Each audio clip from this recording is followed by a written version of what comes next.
My name is Tessa Myers. I'm 31, and 2 years ago, my dad disowned me by text message. 14 hours before I walked down the aisle, my phone buzzed with 6 words from my father. You are no longer my daughter. And then my mother, my brother, and 3 of my aunts all backed him up, every single one of them, because I wouldn't add 4 names to my guest list. 4 names. 4 kids I'd met a handful of times. That's all it took to lose my entire family overnight. But here's the part that kept me up at 3 in the morning 2 years later. My father didn't come back because he missed me. He came back because he needed my signature on one document. And when I wrote back 4 words, his entire retirement plan fell apart before the first take you back to that night. Please take a moment to hit like and subscribe. Drop your location and local time in the comments.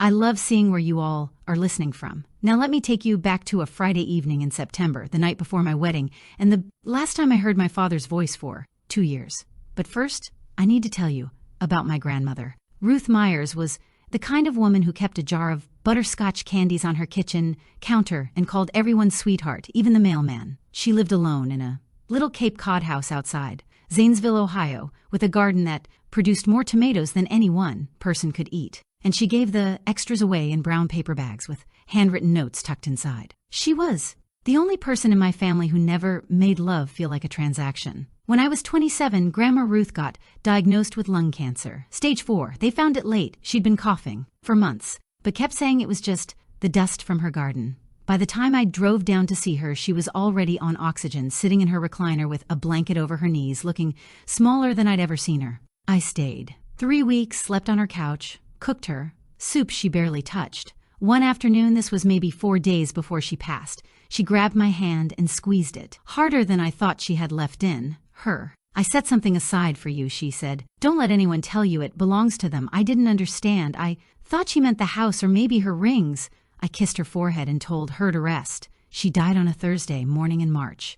I was holding her hand. It wasn't until 2 years later, 2 years after my wedding, 2 years after that text message, that I finally understood what she meant. Grandma Ruth had named me as the sole beneficiary on her retirement account. Not my father, not my uncle, me. And that one decision she made would change everything. My parents divorced when I was 14. It wasn't dramatic. No screaming, no thrown dishes, just my mother sitting at the kitchen table one morning telling me and my brother Kyle that Dad was moving into an apartment across town. Kyle cried. I didn't. I just ate my cereal and went to school. My father wasn't a bad dad back then. He was strict, the kind of man who expected a firm handshake and a yes, sir. But he showed up. He came to my volleyball games. He helped me with algebra, even though he hated math. He drove me to Grandma Ruth's every other weekend without complaining. Gary Myers was a decent father, just not a flexible one. Then he met Jolene. I was 20 when he brought her to Thanksgiving. She was 10 years younger with a big laugh and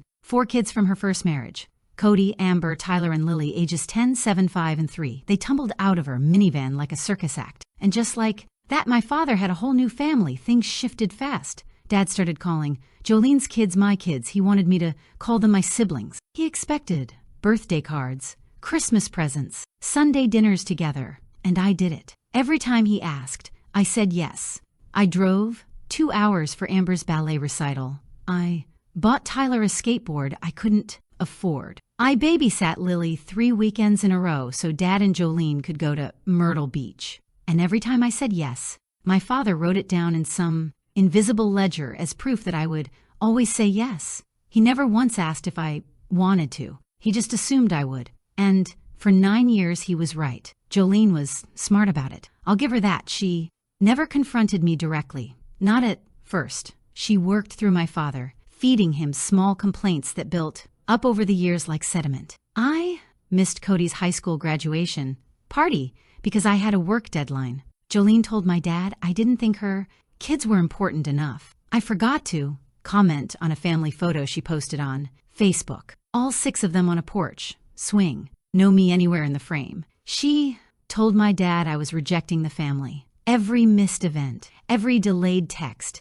every time I chose something in my own life over one of her expectations, Jolene collected them. She kept a running tally of slights that only existed in her head, and she presented them to my father like evidence. Your daughter doesn't accept our family, she told him. I know, because he called me and repeated it word for word, his voice flat and hard. Dad, that's not true. I just had to work. Jolene is my wife. Her kids are my kids now. If you can't accept that, we have a problem. I do accept it. I just can't be at every single you don't get to pick which parts of this family you belong to, Tessa. And there it was. The ultimatum that had been building for years finally said, out loud. In my father's mind, loyalty was binary, all in or all out. There was no middle ground, no room for a 30-year-old woman with her own job and her own life to set reasonable limits. I should have seen what was coming, but I kept believing that if I was reasonable enough, he'd be reasonable back. That was my mistake. I kept expecting fairness from someone who only understood control. Marcus and I got engaged in June. We planned a small wedding, 60 guests, a farm-to-table restaurant outside Columbus. Everything paid for out of our own savings, no help from anyone. Our guest list was tight, 30 from Marcus's side, 30 from mine, and every seat accounted for. 3 weeks before the wedding, my father called. You need to add Jolene's kids to the list. I was sitting at my desk at work, a spreadsheet open on my screen. I closed my eyes. Dad, the venue is full, 60 seats. They're all taken, then cut. Someone. I'm not cutting Marcus's cousins to add 4 people I've met 6 times in 10 years. Those are my children, Tessa. They're Jolene's children, and I offered to invite them to the after party. An after party? Like they're not good enough for the real thing. That's not what I said. It's what you meant, Dad. Marcus and I are paying for this ourselves, every dollar. I planned this for a year. The seating chart is done. The caterer is locked. Either all of them come or I don't come. Silence. I let it sit for 5 seconds, then 10. I'm sorry you feel that way, I said. He hung up. That was a Thursday evening.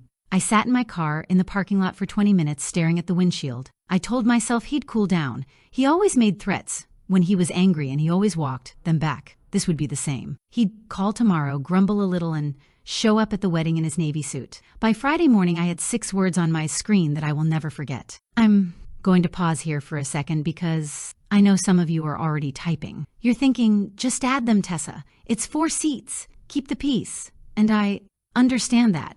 I really do, because that's exactly what I told myself for 10 years. If you've ever been the one who always gives in to keep your family together, hit that subscribe button, because what happens next is the moment I stopped. Let me keep going. Friday morning, the 14th of September, 14 hours before my wedding. I was standing in Marcus's bathroom in my robe, holding my dress on a hanger against my chest, checking the hem one last time. My phone was on the counter. It buzzed once. I glanced down. Dad, 6 words. No greeting, preamble, no phone call. You are no longer my daughter. I read it twice. Then a third time. I kept waiting for a follow-up. A just kidding, a call me, something. The screen stayed dark. I sat down on the tile floor. The dress was still in my hands, the satin bunching against my knees. I could feel the cold of the grout through my robe. I didn't cry. I just sat there thinking. He didn't even call. 31 years. And he couldn't pick up the phone. He typed 6 words, hit send, and went on with his morning. Marcus found me 20 minutes later. He opened the door, saw me on the floor, and his face changed. He didn't ask. He just sat down beside me, took my phone, and read the screen. He stared at it for a long time. Then he sat at face, down on the counter, and put his arm around me. We don't have to do anything about this today, he said. I know. We're getting married tomorrow. I know. And he's going to have to live with this. I leaned into him and closed my eyes. The bathroom smelled like tile, cleaner, and Marcus's soap. Outside the window, I could hear a neighbor's sprinkler clicking back and forth. Somewhere across town, my father was probably eating breakfast. And then my phone started buzzing again. Not him, everyone else. The messages came in a chain, one after another, like someone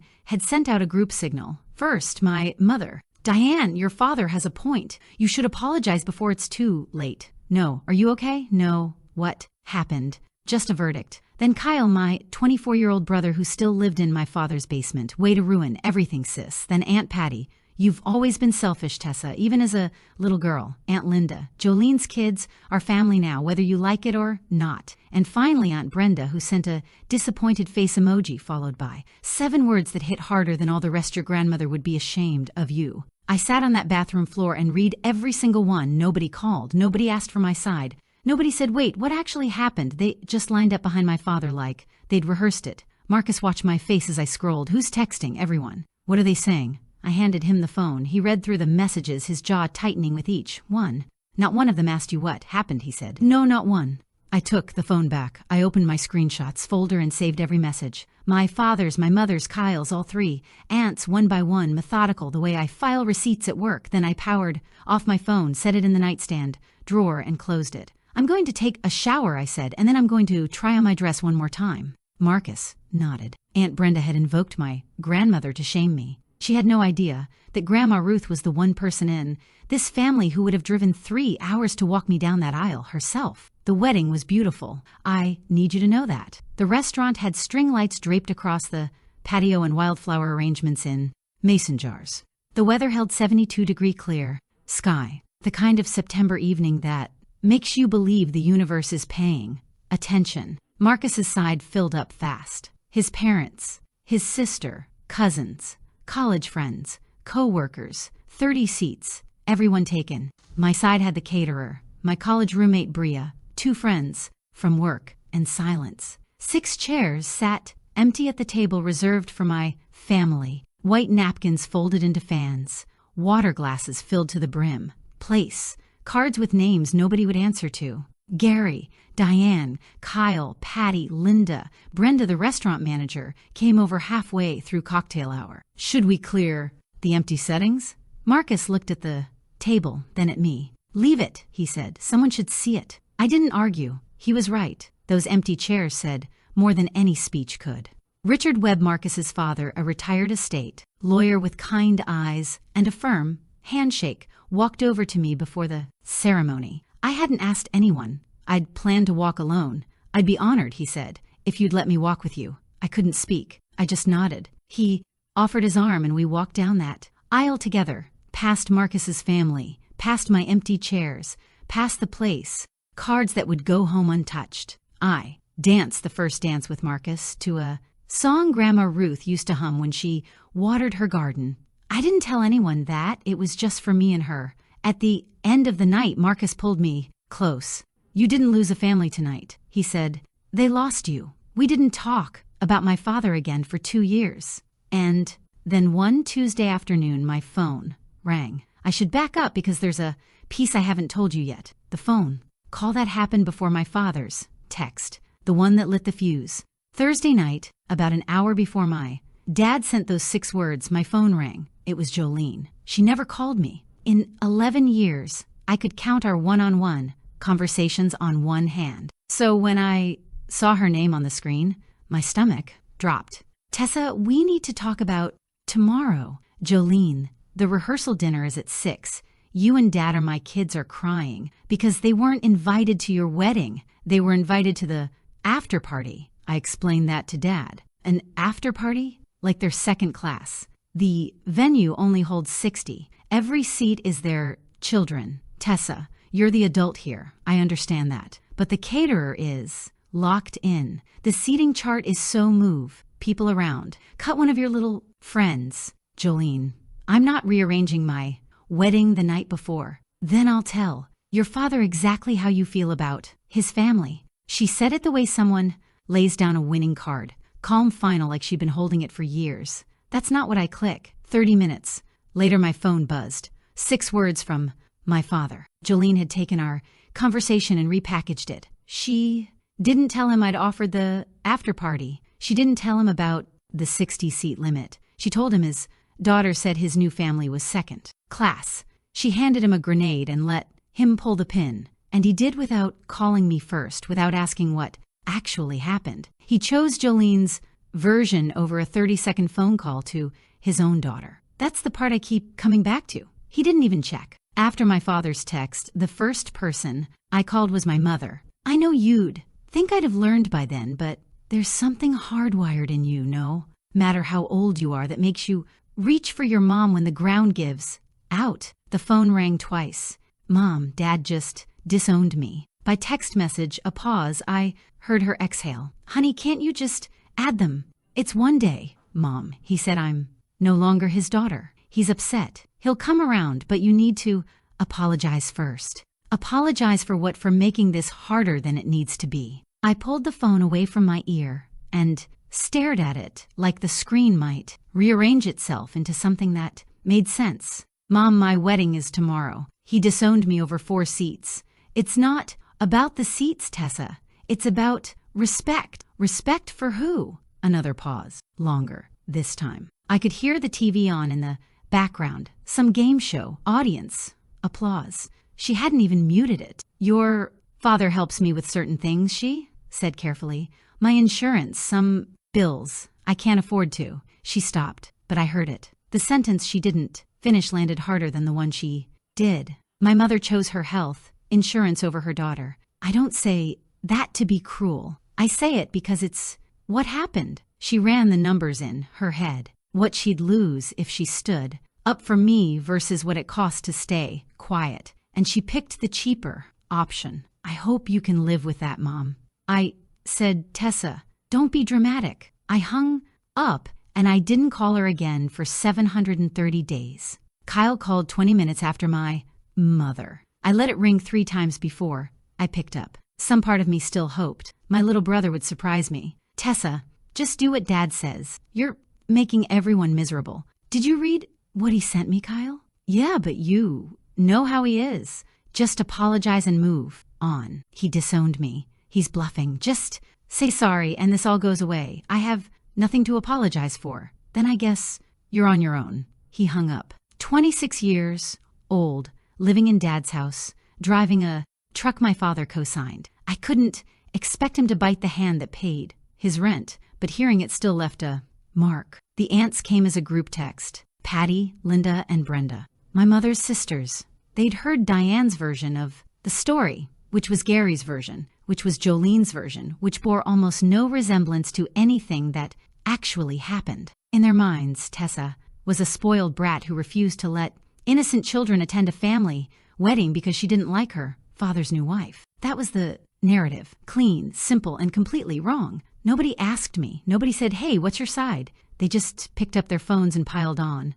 I sat on the edge of Marcus's bed, reading message after message, and I felt something shift inside me. Not anger, something quieter. The realization that this family had never once required the full story before passing judgment. The speed of it told me everything. They'd been waiting for a reason to confirm what they already believed about me. I sat down the phone and looked at Marcus. I'm getting married tomorrow, I said. That's the only thing that matters right now. I walked down that aisle the next day with my head up, and I didn't look back for 730 days. 2 years went by. I want to tell you they were dramatic, but they weren't. They were quiet, and the quiet was the best part. Marcus and I bought a small house in Westerville. 3 bedrooms, a fenced backyard, a kitchen with enough counter, space for me to actually cook. I got promoted to senior accountant at the distribution company where I'd worked since college. Marcus picked up a supervisor role at his HVAC firm. We saved, we built, and then Nora came, 7 billions 40, born on a Wednesday in April with her father's dark eyes and a scream that could rattle windows. I held her against my chest in the delivery room and whispered, nobody is going to put conditions on loving you. During those 2 years, I didn't contact my father. I didn't block him. Blocking felt like an act, and I was done performing. I just stopped responding. If he'd called to apologize, I would have listened. He never did. My mother sent 2 text messages in 24 months. Both said, thinking of you. Neither mentioned the wedding, the downing, or the words, sorry. I read them and closed the app. I started therapy 6 months after the wedding. My therapist, Dr. Adler, asked me during one session, what would it take for you to reconnect with your family? I thought for a long time an apology, that doesn't start with but. She nodded and wrote something down. One other thing happened during those 2 years. A letter arrived from a financial management firm, an annual statement for an inherited IRA account in Grandma Ruth's name. Beneficiary Tessa A. Myers. I read it, filed it in my cabinet under important, and went back to changing Nora's diaper. I didn't give it another thought. Not then. It came up over dinner at the Webb's house, the way important things sometimes do, casually, between bites of pot roast. Marcus's parents had us over every other Sunday. Richard would grill or roast something. Patricia would set the table with real napkins, and we'd eat in their dining room with Nora in a high chair between us, mashing peas with her fist. I mentioned the letter offhand. Got another statement from Grandma Ruth's retirement account, the one where I'm listed as the beneficiary. Richard set down his fork. Inherited IRA. I think so. It comes once a year. I just file it. Tessa, do you know what that means legally? Not really. I assumed it was just a formality until the estate settles. Richard leaned back. He'd spent 30 years in estate and real estate law before retiring. And when he shifted into that mode, slower speech, precise words, you paid attention. An inherited IRA with a named beneficiary. That's you. Can't be redirected without your written consent. It doesn't go through probate. It doesn't belong to the estate. It belongs to you directly, the moment the account holder passed. So, my dad can't touch it. Not without your signature. If he was counting on that money for his retirement, he has a problem he can't solve without you. I stared at my plate. Why would he be counting on it? Grandma left it to me. Richard picked up his fork and cut a piece of meat. Because some people assume family means eventually mine. I let it sit, filed the information the same way I filed the statement under, important in the back of my mind. I didn't think about that conversation again until my father called. It was a Tuesday, 2:30 in the afternoon. Nora was in her high chair working on a bowl of mashed banana with more enthusiasm than accuracy. I was wiping the counter when my phone lit up on the table. Gary Myers. I froze. My hand stopped mid-wipe. Banana smeared on the sponge. The phone rang 4 times. I watched it until it went to voicemail. 30 seconds later, the notification popped up. I pressed play and held the phone to my ear. Hey, Tessie. His voice was warm, almost gentle. He hadn't called me Tessie since I was in high school. It's Dad. I've been thinking a lot lately about you, about everything. I miss you, sweetheart. I'd really love to talk. Give me a call when you get a chance. I played it twice. Then I set the phone on the counter and looked at Nora. She had banana in her eyebrow. Marcus came home at 5:30. I played him the voicemail while he unlaced his boots. What do you want to do? He asked. I want to know why. Now, you think something happened? My father went 730 days without calling me. He didn't call when Nora was born. He didn't call on my birthday. He didn't call on Grandma Ruth's anniversary. And now out of nowhere, he misses me. Marcus pulled off his second boot and set it by the door. Could be genuine, he said. Could be, but you don't think so. I shook my head. Genuine people don't wait 2 years and then use your childhood nickname. I didn't call back. I didn't text. I just waited. 3 days later, he called again. And this time he mentioned a document. This time I picked up. I don't know why. Maybe I wanted to hear him say it out loud. Tessie, I'm so glad you answered. Hi, Dad. Listen, I want to make things right. I've had a lot of time to think, and I know I handled the wedding wrong. I do. I leaned against the kitchen counter and said nothing. Let him fill the silence. And look, there's a small paperwork thing from Grandma's estate. Just a signature reel, quick. Nothing complicated. The lawyer says you need to sign off on something. There it was.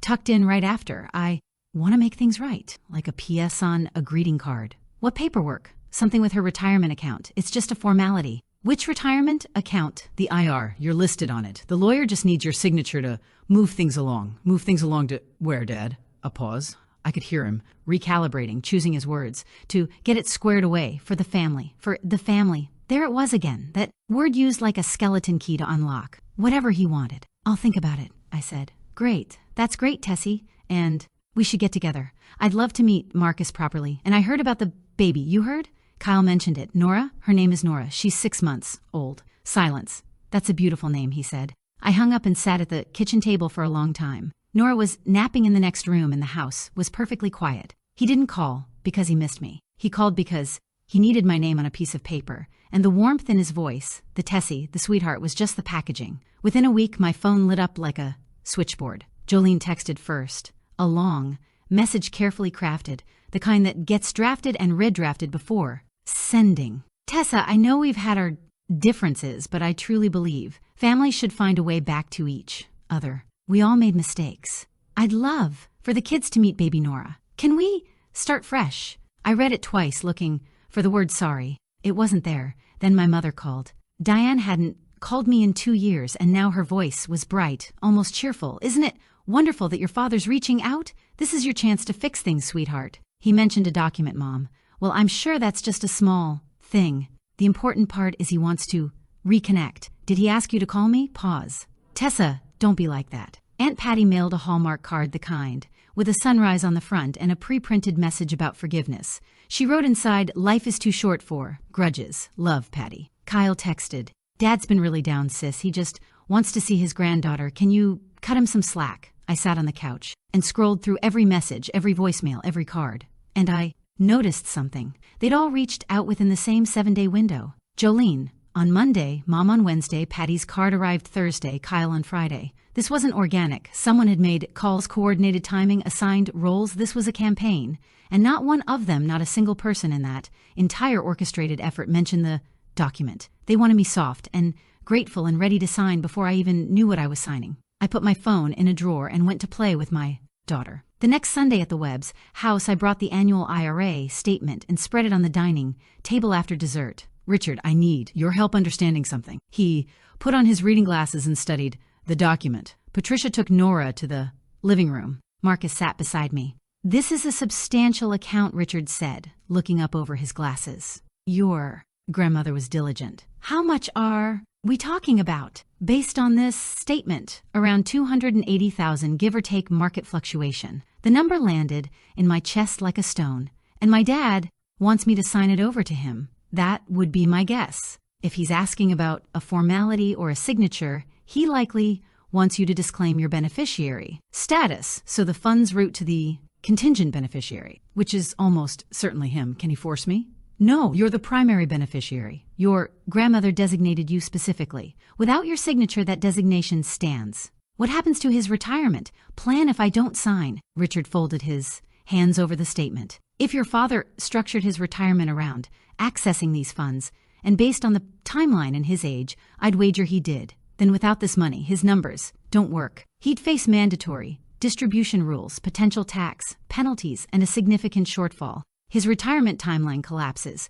Marcus exhaled. He planned his whole retirement around money that was never his. Richard nodded. He assumed Tessa would hand it over when asked, because she always had. I stared at the numbers on the page. $280,000. My grandmother's life savings left to me, not because I asked, but because she knew. She knew that one day I'd need it, to be mine, not theirs. Against my better judgment, I agreed to let my father come to Nora's first birthday party. I told myself I was giving him a chance. Maybe I was testing him. Maybe I just wanted to see if he could walk through my front door and be a grandfather without an agenda. 15. Friends and Marcus's family. Balloons on the mailbox. A sheet cake from the bakery. Down the street with Nora's name and pink frosting. It was supposed to be simple. They arrived together. All of them. Gary, Jolene, my mother, Kyle, even the 3 aunts like a delegation.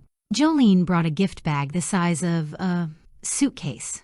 My mother hugged me at the door and whispered, I'm so glad we're doing this. The first hour went fine. Gary held Nora awkwardly, like someone handling a product he'd read about but never used. Jolene took photos. Kyle ate 3 slices of cake. The aunts hovered near the drink table, chatting with Marcus's sister. Then, just before we cut the cake, my father stood up. He tapped his plastic cup with a fork. The yard got quiet. I just want to say how proud I am of my daughter, he began. His voice carried. And how grateful I am that we can all be here together today. Family is everything. Jolene nodded. My mother pressed a tissue to her eye. The aunt smiled. I believe in second chances, he continued, and I hope today is a new beginning for all of us, our whole family together. He looked at me across the table. Tessa, I know you'll do the right thing. A few of Marcus's friends clapped, confused. They didn't know what was happening. I did. He reached into his sport coat and pulled out a manila envelope. He laid it on the table in front of me, right next to the cake knife and the stack of pastel napkins. Just a quick signature, sweetheart. Then we can all move forward. Every set of eyes in that yard turned to me, Marcus's friends, his coworkers, his parents, people who had no idea what was inside that envelope. They just saw a father handing his daughter something important, and they waited. I looked at the envelope, then at my father, then at Nora, balanced on Marcus's hip, reaching for a balloon string. My father's expression was warm, confident. He'd staged this perfectly, a public moment, surrounded by witnesses wrapped in the language of forgiveness. He believed I wouldn't say no in front of all these people. He'd counted on it. Not here, I said. My voice was steady. Not today. This is my daughter's birthday. Gary smiled and picked up the envelope. Of course, sure. We'll set up a meeting. He said it like it was nothing. A minor delay, a rain check. But I watched Jolene's face and her mask. Slipped for half a second. She leaned toward my mother and whispered just loud, "Enough. I told you she'd stall. I heard every word." I didn't react. I picked up the cake knife, sliced Nora's birthday cake into even squares, and served every person at that table a piece, including my father. "Cake?" I said, holding out his plate. He took it. He had no choice. Marcus caught my eye across the yard. He gave me the smallest nod, the kind that said everything without a syllable. The rest of the party went on.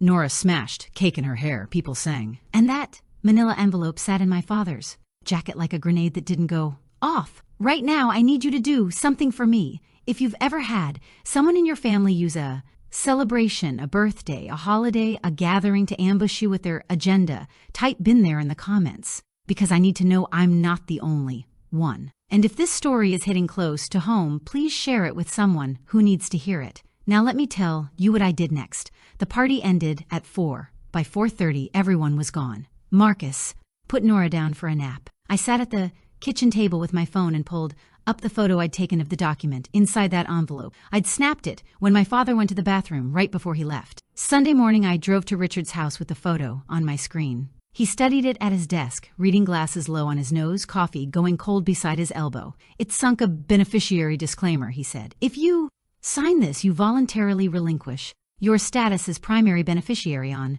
Ruth's inherited IRA. The funds would then pass to the contingent beneficiary, my father, your father." I sat down in the chair across from him. "So if I sign, he gets the full $280,000. Correct. He'd roll it into his own retirement plan and use it to fund his early retirement. Based on what you've told me about his age and timeline, this is the centerpiece of his financial plan. And if I don't sign, the money stays designated to you. He can't access it. He can't redirect it. He has no legal mechanism to force your hand. What happens to his retirement?" Richard took off his glasses and set them on the desk. "The IRA he's been counting on doesn't exist for him. If he tries to access the funds through other means, he'll face mandatory distribution taxes and early withdrawal penalties. His retirement timeline collapses. We're talking years of additional work." I leaned back in the chair and stared at the ceiling. "He built his entire retirement on money my grandmother left to me," I said, without ever asking me. "That's exactly what he did. And then he disowned me." Richard just looked at me. He didn't need to say anything else. I didn't decide right away. "I want you to know that." I went home and sat with it for 3 days. I replayed the arguments in my head, the ones for signing and the ones against. If I signed, my father would get the money and disappear again. The reconciliation, the birthday party, the "I miss you" voicemails, all of it would evaporate the second his pen hit the deposit slip. But he'd leave me alone. The pressure would stop. If I didn't sign, I'd be the reason his retirement fell apart. That's how they'd frame it. Not Gary planned his future around money that wasn't his. It would be Tessa punished her own father. I sat on the back porch after Nora went to sleep. Marcus brought me a cup of tea and sat in the other chair. "Whatever you decide, I'm with you," he said. "I know no pressure from me. I know that too." He went inside. I stayed out watching the fireflies blink in the yard. I thought about Grandma Ruth's hand squeezing mine. "Don't let anyone tell you it belongs to them." I thought about 6 words on a screen, 730 days of nothing, a manila envelope laid next to my daughter's birthday cake, and I thought about 29 years of saying yes. 29 years of showing up, driving 2 hours, buying gifts I couldn't afford, rearranging my life so my father could feel like he was in charge. And the one time I said no, one time he erased me with a text message. I finished my tea. "I'm not signing," I said to the empty yard. I didn't want revenge. I just wanted to stop being the person everyone counted on to fold. My father set up the meeting for a Thursday morning at 10:00. His lawyer's office in downtown Lancaster, a squat brick building with a parking lot full of pickup trucks and a receptionist who looked like she'd been there since the Carter administration. Gary called me the night before to confirm. "Just a quick meeting, 30 minutes, then we'll go to lunch." "I'll let you know," I said. Thursday morning, 10. I was at home. Nora was in her bouncer kicking at a stuffed giraffe. Marcus was at work. The coffee maker beeped. I poured a cup and sat down. Phone buzzed at 10:05. Gary, we're here. Where are you? I took a sip of coffee, set the phone face down. 10. Another buzz. Gary, Tessa, 10:15. I let it go to voicemail. 10:18. Jolene texting. Your father is sitting here waiting for... You don't do this. 10:20. Gary again. We're all waiting for you. I could picture it. The three of them in that small conference room. My father in his good shirt, Jolene with her purse on her lap, and her jaw set, the lawyer with the documents fanned out on the table, a pen placed precisely inside the signature line. They'd rehearsed this. They'd driven 40 minutes. They'd blocked out the morning. And they were waiting for me to walk through the door, because in their version of this story, I always walked through the door. I picked up my phone. My father was sitting in a lawyer's office staring at his screen, fully confident that his daughter would show up, because she always had, because she always folded, because she was Tessa. And Tessa said yes. I opened the text thread and started typing 4 words.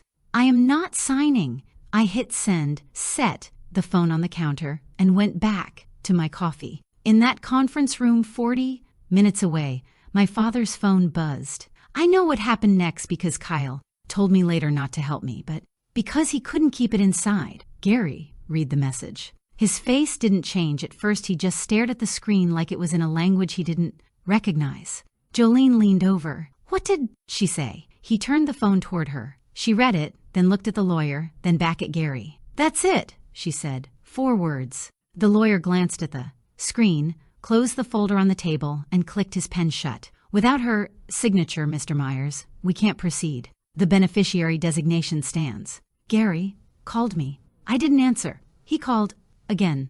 Voicemail. A 3rd time. Voicemail, then a text. Tessa, please. This is serious. I read it while Nora chewed on a teething ring in my lap.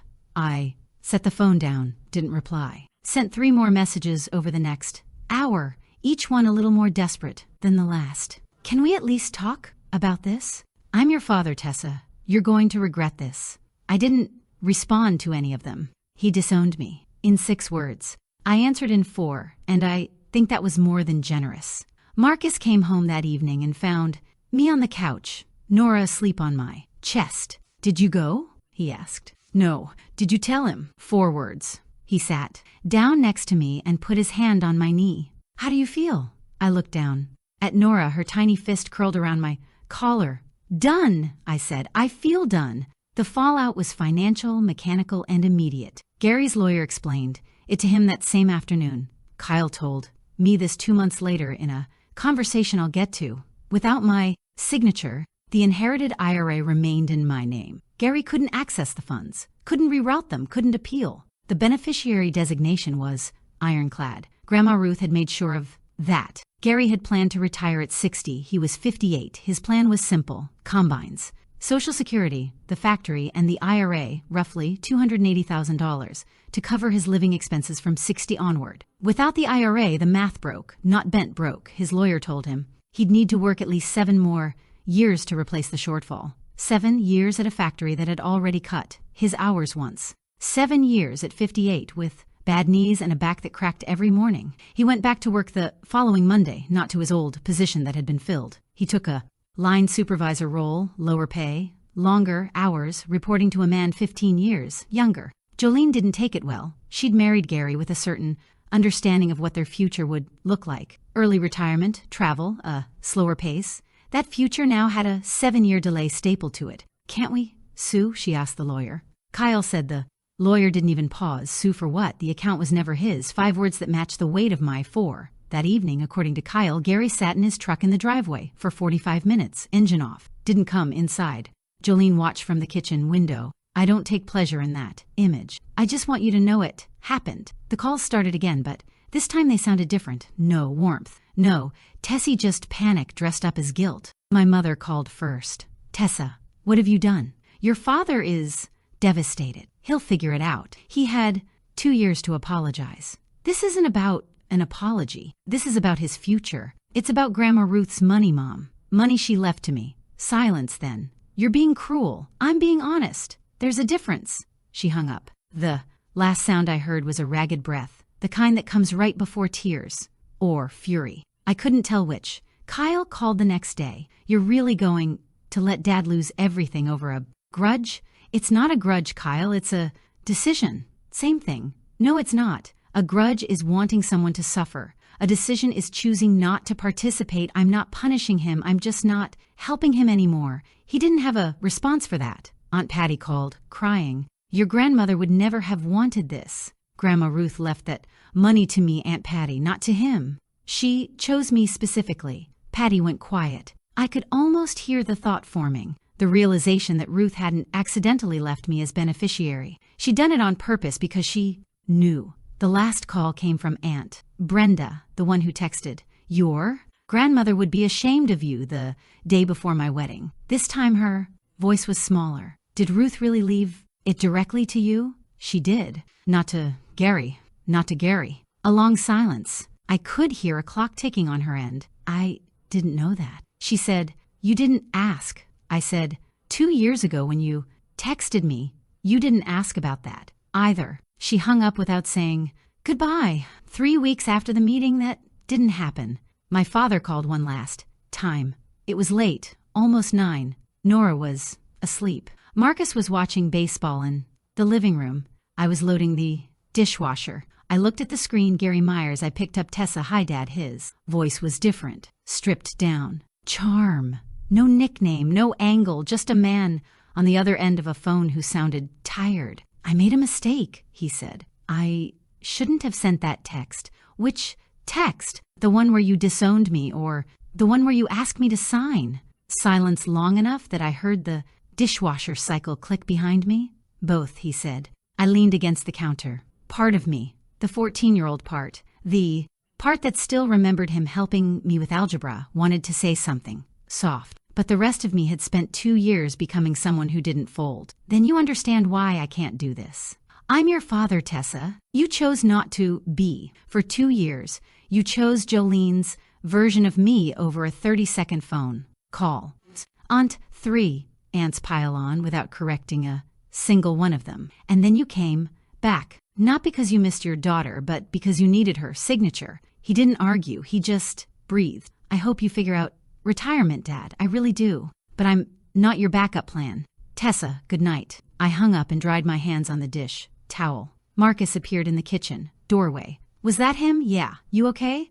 I draped the towel over the oven handle, lined up the edges and smoothed it flat. Yeah, I said. I'm okay. He nodded and went back to his game. I finished the dishes. Here's what happened to my father. I'm going to tell you because the story doesn't work without it, and because I promised you the truth, even the parts that don't feel good. Gary went back to the factory, full-time. The position he took paid $19, an hour less than what he'd been making, before he stepped down for early retirement. He was 58 years old, standing on a production floor for 10 hours a day, supervised by a 33-year-old, with a clipboard and a management degree. His retirement at 60 was gone. His financial advisor told him 65 at minimum, maybe 67 depending on market, performance, and how long he could keep working. Jolene, who had expected a life of travel and freedom by the time she was 50, started doing the math on a single factory income plus 4 kids who still needed things. Cody was 21 but working part-time. Amber was about to start community college. Tyler needed braces. Lily wanted a new phone. The argument started. Kyle could hear them through the walls. If you hadn't sent that text, Jolene said one night, according to Kyle, none of this would have happened. You told me to send it, Gary said. I told you to talk to her. You chose to burn the bridge. Interesting, isn't it? The same woman who whispered I told you she'd stall at my daughter's birthday party was now rewriting history at my father's dinner table. Jolene didn't want accountability. She wanted a version of events where she was the reasonable one, and Gary was the hothead who ruined everything. I don't take pleasure in my father working factory floors at 58. I don't celebrate Jolene's disappointment, but I didn't create any of it. He sent the text. She lit the match. I just stopped putting out their fires. My mother felt it next. For years, Gary had been paying for Diane's health insurance through a COBRA continuation from his factory plan. It wasn't charity. It was the quiet arrangement they'd maintained since the divorce. She didn't ask for alimony. He covered her premiums. Everybody saved face.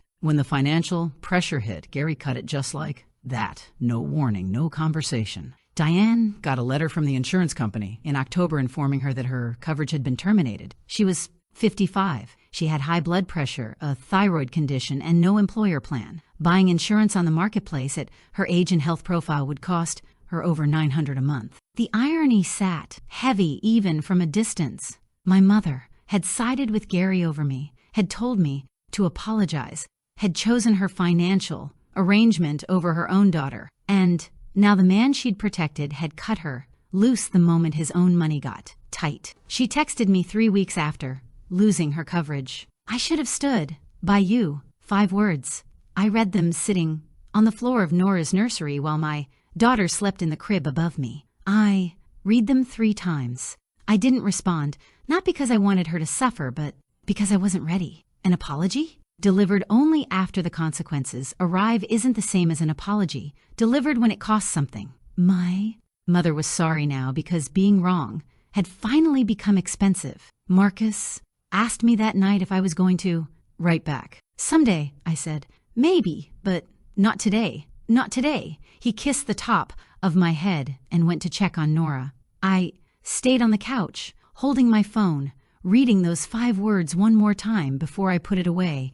Kyle was the one I didn't expect. When Gary tightened the belt, Kyle felt it immediately. The rent, subsidy gone. The truck insurance Gary co-signed canceled. At 28, my little brother found himself standing in a studio apartment in Reynoldsburg, paying his own rent for the first time in his life, eating frozen burritos and trying to figure out where his money went every month. He called me in December. Snow on the ground. Nora was crawling by then, pulling herself along the coffee table, like a tiny, determined explorer. Tessa, I need to say something. Okay, I'm sorry. He didn't follow it with, but he didn't explain it away or ask me to do something. He just let it sit there. I was a coward, he said. I knew what Dad did was wrong and I went along with it. Because it was easier, because he was paying my bills and I didn't want to rock the boat. That's not an excuse. It's just what happened. I was quiet for a long time. I appreciate that, Kyle. I'm not asking you to fix anything. I'm not asking you to sign anything. I just wanted you to hear it from me. I hear it. And I'm sorry about what I said before your wedding. Way to ruin everything. That was garbage. I should have been there. Yeah, you should have. Another silence.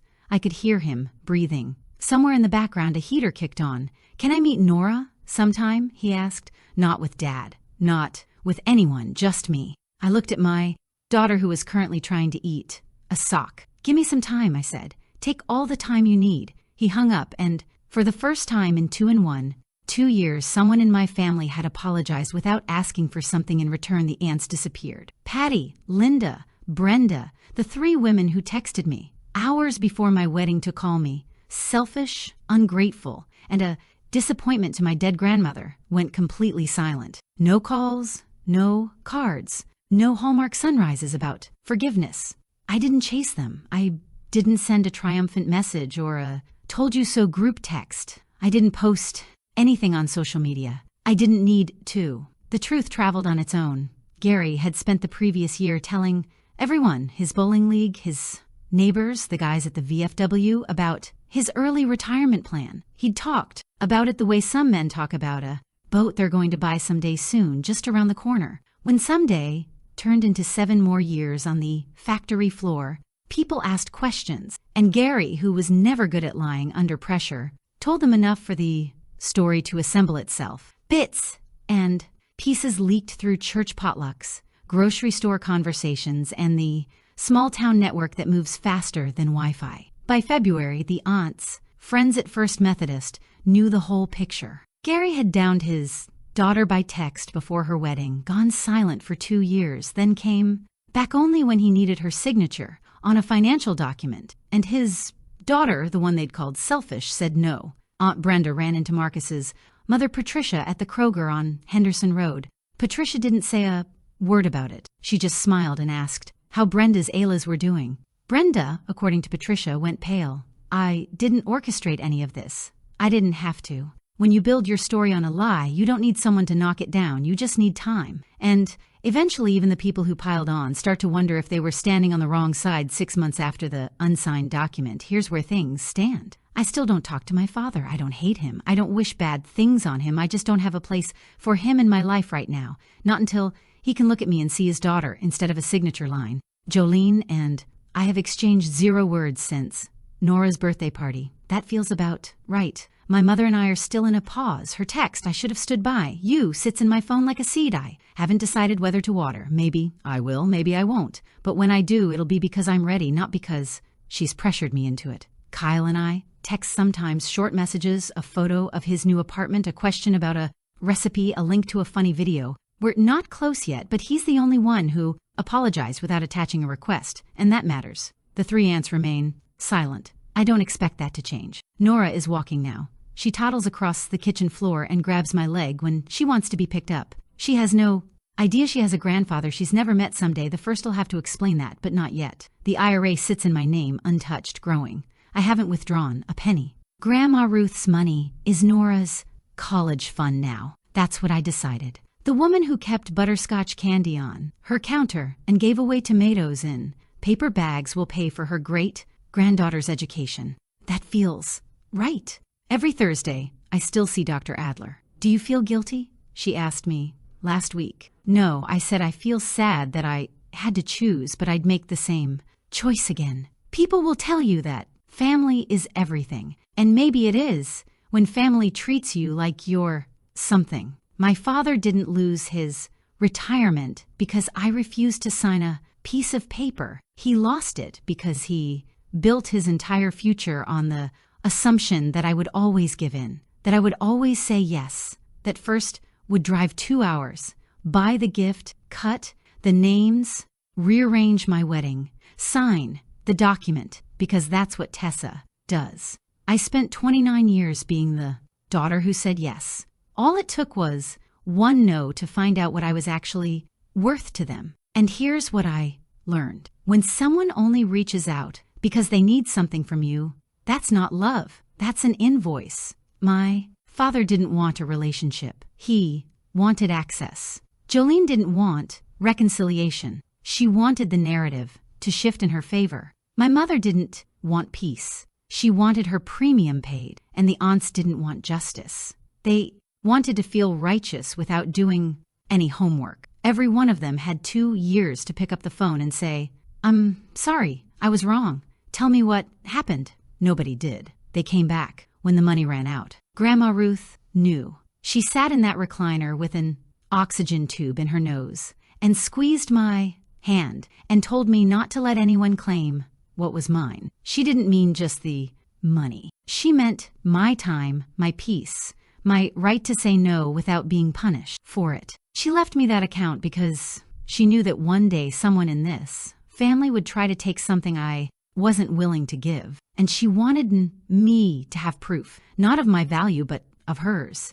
She valued me enough to protect me from them. Today is a Sunday. I'm sitting on the back porch of our little house in Westerville. The yard is small, maybe 40 feet to the fence, but Nora treats it like a national park. She's out there right now, crouching over a patch of dirt, poking at something with a stick. She's got her father's focus and her great-grandmother's stubbornness. Marcus is at the grill, flipping burgers, arguing with a charcoal. Richard and Patricia pulled up. 20 minutes ago, Richard with a 6-pack of root beer. Patricia with a bowl of Kleslaw she made from scratch. They're at the patio table watching Nora dig. This is my family now. Not the biggest, not the loudest, but every single person sitting in this yard chose to be here. Nobody was guilted. Nobody was bribed. Nobody showed up with a manila envelope. Nora runs over and grabs my knee with muddy fingers. "Up," she says. I lift her onto my lap. She smells like grass and sunscreen and something sticky I don't want to identify. "You know what Grandma Ruth used to say?" I whisper to her. She blinks at me. She used to say that no is a complete sentence. Nora has no idea what I'm talking about. She reaches for my iced tea. I move the glass and kiss her forehead. Someday, I'll teach her what that means. That she's allowed to set a boundary and not apologize for it. That she can love someone and still say no. That silence, when it's chosen, is not the same as silence when it's forced. "My name is Tessa Myers. I'm 31, I said. 4 words and my father's retirement plan collapsed. But I didn't say them to punish him. I said them because for the first time in my life, I meant them. Thank you for staying with me through this story. If it made you feel something, whether it's anger, relief, or just a quiet, "Yeah, me too," I'd love to hear about it. Drop your story in the comments. And if you know someone who needs to hear that they're allowed to say no to family, share this video with them. I've linked 2 more stories in the description that I think you'll connect with. Hit subscribe so you don't miss the next one. I'm Tessa, and I'm glad you're